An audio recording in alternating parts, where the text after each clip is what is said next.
Welcome to All Rings Considered, the podcast on all things Tolkien. This is episode 1 of our Lord of the Rings read-through. I'm Charlie, and with me as always is Pip. Oh, were you expecting me to say hello? Yeah, maybe you should. Am I a dog? Do I just, on command, Just speak for you, Charlie? Yes. No, but this is episode 1, discussing chapter 1 of The Lord of the Rings, A LongExpected Party. And actually, I guess right off the bat, we should probably address why we are not starting with the prologue. I'll be honest, I just don't like the prologue. I think it's sort of dull. I don't think it's a good start to the book. I think the book has a very strong start where it is in LongExpected Party. I think starting with this sort of long encyclopedic historical world-building thing is not very compelling. If I were a first-time reader and that was my first exposure, I would probably put this book down very, very shortly. I completely agree. The prologue just really isn't the same tone as the rest of the book. I think it belongs more as like an appendix. I agree with you. It feels more like an appendix. It feels like it belongs there with all this history on the Hobbits and history on the Shire and all these things. And it's like, well, do I really need to know all that, though? Nope. The narrative itself does a perfectly fine job of explaining anything you need to know about hobbits and their culture. And even if some stuff is unexplained, if you didn't read the prologue, it's not really you don't need to know it. On that note, then, for chapter 1, what we're looking at here, just to give a quick summary. So chapter 1 begins with Bilbo Baggins having his 111st birthday party, or 111th birthday. He's invited everybody in the Shire to come. They all come to this big, massive party. He's organized it with Gandalf. Gandalf has some fireworks there, and everybody has all this great times and fun. Bilbo then all of a sudden gives a speech to a select audience, and then just says he's leaving and literally disappears. And of course we find out this is because he has put on his magic ring from The Hobbit, the previous book before Lord of the Rings, which Bilbo was, of course, the protagonist of. He then goes up to his house, his little hobbit home, talks with Gandalf before actually leaving, where Gandalf encourages him to give up his ring. And there's a very interesting bit here that I think really occupies the heart of the chapter, where Bilbo and Gandalf have a bit of an argument about this, because Bilbo is suddenly reluctant to give it up. And it's a very tense moment. And he does eventually give it up by choice. And it's going to play into things later, according to Gandalf. But he gives it up by choice, but not after a good bit of struggle. Finally, then, Bilbo's heir, his adopted nephew, Frodo, he takes over Bilbo's home, Bag End, and Gandalf leaves him. He cautions him before leaving to make sure the ring is taken care of and to not use the ring. Keep it hidden, don't use it, don't worry about it, don't think about it. He then leaves. Yeah, that's basic. I mean, that's the core of the chapter, I think. Yeah, it's a short chapter. Let's see. Right away, I'd like to start with sort of the beginning. There's a description of Bilbo from other characters in the book. And so you have this conversation with some other hobbits where the gaffer, who is Bilbo's gardener, is talking about Bilbo and some of the other queer folk in the Shire. And they end up on a story of Frodo's parents' death. And so I think this is actually a really important part of this chapter, and so I'd like to start with just a little bit about it. So, number 1, across cultures, water classically represents both the unknown and change. So, whenever that comes up, it's important to pay attention to water. Frodo's parents die, they drown out when they're boating. Hobbits are actually afraid of water. They have like a strong suspicion of water, and that's actually a connection there with hobbits being afraid of the sea and also being afraid of change and the unknown. And if you look at what boating is, you can think about it as a way to master water. So this gives us a little bit of peek at what Frodo might be like. He might also be like his parents who go out into the unknown and take risks. But also I think this is important because it sets a tone for stakes in the book. The hobbits are afraid of water, but the fear isn't irrational. Interaction with the unknown and change can kill you, and in this case it does. And so it sort of points out that in the book it's not a guarantee of safety that you go off on an adventure. So far in this short conversation we have, an insight into Hobbit's character in general, fear of change, insight into what Frodo might be like. He might be somebody who goes out and explores the unknown. It sets a tone for the danger of the book, and it also, I think, presents an attitude of understanding of the role of stories. It's a little bit meta, but not in a cheap way, but you're having the importance of myth being explained through a story being told in the story, and I think that says something about the attitude that Tolkien has about stories in general. Yeah, absolutely. That's fascinating. Actually, I had not thought about any of that.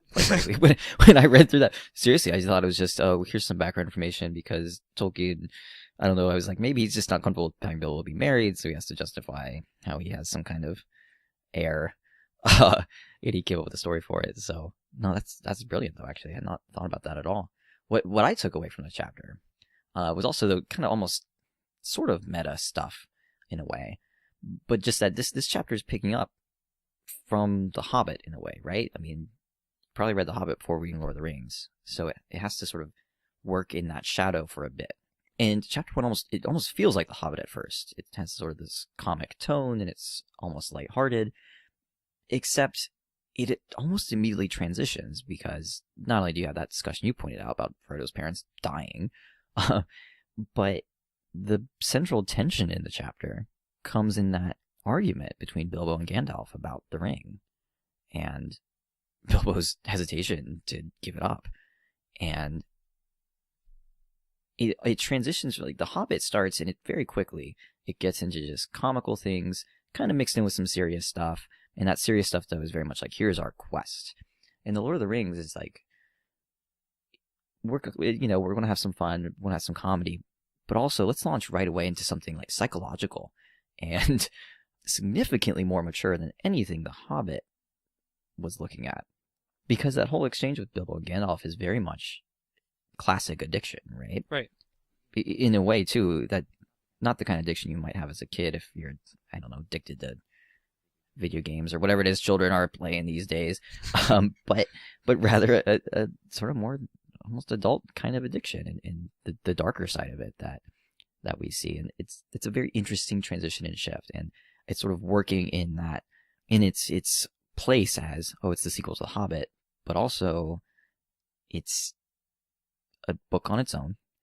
Its audience is different. It's not for children, and it's going to let you know sort of right away how that works. I like that. That's actually, I think, something important to note about it is that the themes are a little bit deeper. Where, like you mentioned, in The Hobbit, our enemies are googly goblins, with very and a dragon, something very obvious. And right away we have something where the potential for evil is something that we're looking at ourselves. It's a character struggling with himself versus an outside force. Yeah, absolutely. So, and part of this introductory chapter too, we have a transition not only from sort of the themes of The Hobbit to the themes of The Lord of the Rings. We also have a very literal character transition. So in the beginning of the book, we start seeing things, mostly it's about Bilbo. We see things from his perspective.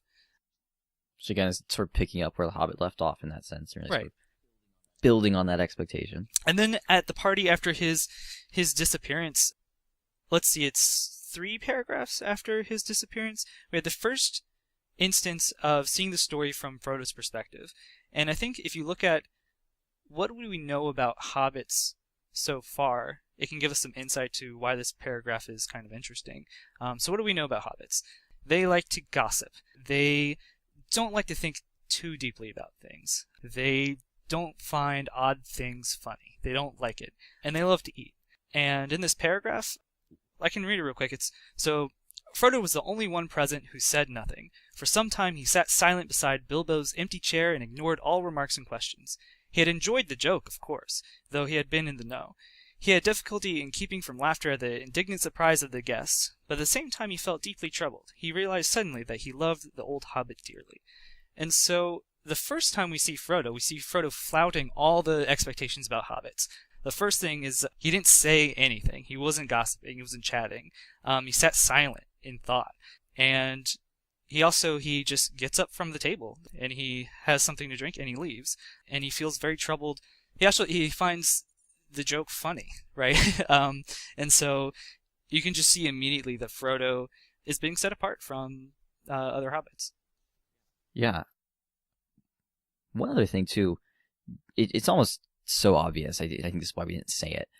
But as long as we mention the sort of being in the shadow of the Hobbit and building on the Hobbit, the chapter title, of course, is A Long-Expected Party, which is a sort of inversion of the Hobbit's first chapter title, which is An Unexpected Party. And I know that's probably a pretty obvious. Actually, I didn't even notice. Yeah. Oh, there you go. Well, okay. In that case, you're an idiot and you don't know the obvious thing. But though, it is worth pointing out there again that the chapter is very much trying to like transition, I think, from Bilbo to Frodo, from The Hobbit to The Lord of the Rings, from children's story to adult, from fairy tale to myth, something like that. So, Charlie, do you have a favorite? Do you have a favorite line in this chapter? Yeah, I was actually about to ask. I think one thing we should do as we do this read through is constantly try to find what's our favorite little line in each chapter to really appreciate Tolkien's prose. Personally, I highlighted a few things here. I don't think this is the most dense chapter for great lines or anything, and the one I chose was actually maybe not super significant compared to other lines we'll see in the book, but I liked it. And it comes from me when Bilbo has played his trick and he's back at Bag End talking to Gandalf, and they haven't talked about the ring yet. Bilbo's just talking about his desire to leave, his desire to travel. And he says this line about Frodo, compared to Bilbo. He says, "I want to see the wild country again before I die, and the mountains. But he is still in love with the Shire, with woods and fields and little rivers."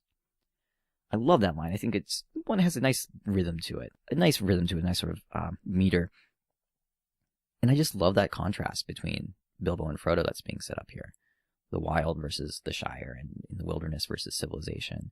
What about you? Well, I think I agree with you that I think this chapter isn't, it's not overflowing with lines that people, remember. But I think, so we have a poem here, and it's short, and I think it should go said. And so here it is. It's Bilbo's poem as he leaves the Shire. "The road goes ever on and on, down from the door where it began. Now far ahead the road has gone, and I must follow if I can, pursuing it with eager feet until it joins some larger way, where many paths and errands meet, and whither then I cannot say." And I think, it's great to have, a little bit of Tolkien's poetry right in the beginning of the book. Yeah. So any closing thoughts on this chapter? I guess my closing thoughts here is actually reading it again. I do think this chapter is that I do really enjoy Tolkien's humor. Yes, absolutely. I was going to say something similar. And yeah, the book's almost front-loaded with it, right? Because it's going to be more in the Shire than it is out of the Shire, because you're dealing with exclusively hobbits, and they're the ones who are funny. They are good. I mean, you have Bilbo's classic, I don't know half of you half as well as I should like, sort of compliment/insult. Tolkien makes the remark that all the hobbits are sitting there trying to like calculate if that comes out to a compliment or an insult. I mean, Bilbo's great. He's super funny.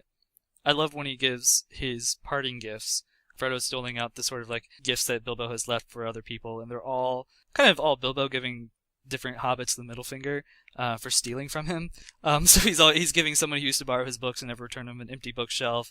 Someone who stole spoons from him, he gives him a big case of silver spoons. He gives someone who writes to him quite often. So it said that over many, many years of correspondence, he gave her a trash can, right, in memory of a long correspondence, right? It's great. Tolkien's got that sort of dry humor with this stuff, I think. I'm looking at that passage now, and I love that line. It says, "For Milo Burrows, hoping it will be useful, from BB, on a gold pen and ink bottle. Milo never answered letters." And that's it. Like, that's all that's said, and he just moves on. I guess closing thoughts for me, maybe just something about kind of Tolkien's writing style. Something I noticed that I really appreciate. There are a couple of writers who do this, but in Tolkien's story, you are not reading the story. What's happening is that the story exists, and you are having someone tell you the story. And so there's sort of an implied relationship between you and the narrator, where in parentheticals, or just kind of like in the humor in the story, it's drawn off of, it's as if they know this story and they're telling it to you, versus reading the canon story itself. All right, and with that, that wraps up our discussion for Chapter 1 of Book 1 of The Lord of the Rings. Join us next time for Chapter 2, The Shadow of the Past.